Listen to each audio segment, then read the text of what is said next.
welcome to A Better You, your one-stop shop for everything self-improvement, self-insight and self-care.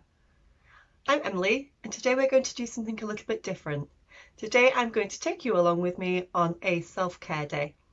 Now, you may not know that I have 2 daughters and a full-time job alongside doing YouTube and alongside learning 6 languages.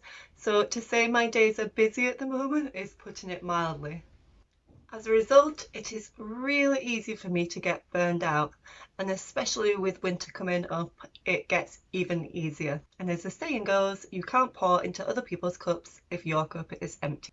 Obviously, self-care is a really personal activity and it depends what re-energizes you as to what you would do for your self-care.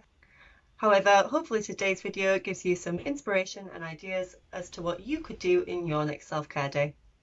On with the video. I personally have a few different self-care categories outside of the usual bubble baths and manicures. The first of these is my space.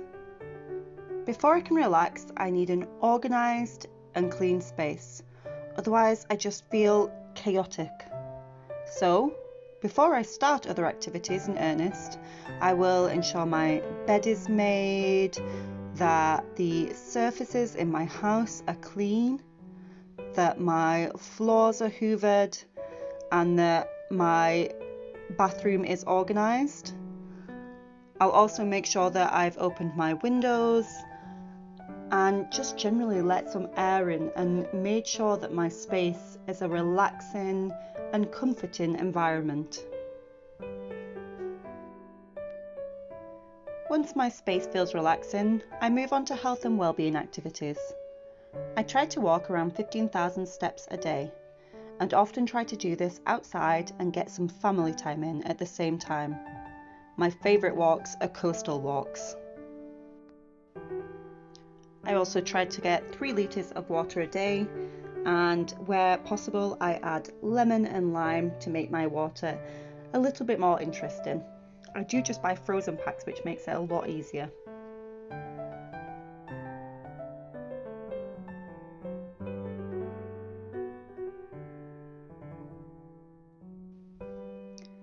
The next category is financial management, and I always find that if I'm not on track with my budget, I feel more stressed than usual.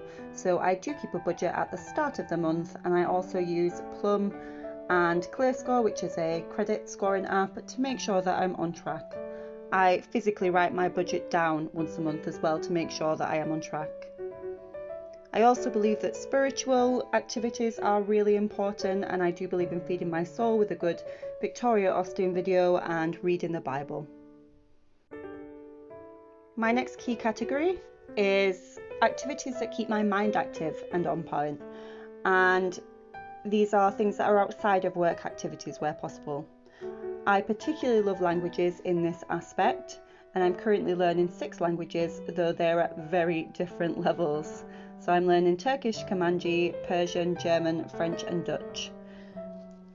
I like to use different resources and different apps for each language, and you can see here my Turkish journal, which really helps to retain that information because it's just a very physical way to remember the language.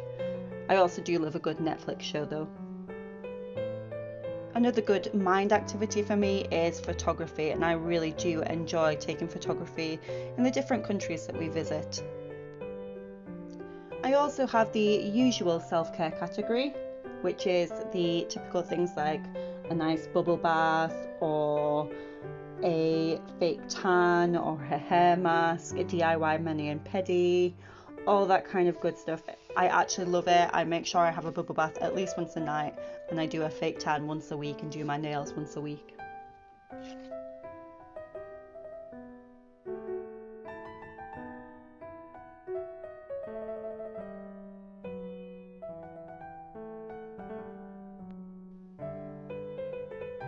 Beyond that, I personally think that little luxuries are really important from a self-care perspective. So this is having a coffee with friends, going out for a few cocktails with friends, or as daft as it sounds, but honestly I feel like this is one of the most impactful activities for me.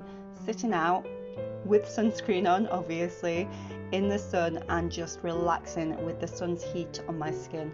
There is no better feeling of bliss. And that's my self-care day. If you'd like to explore any aspect in greater detail, please do get in touch with me in the comment section below. Do subscribe and please do like this video, and we'll see you next week with more great self-insight, self-discovery and self-care content.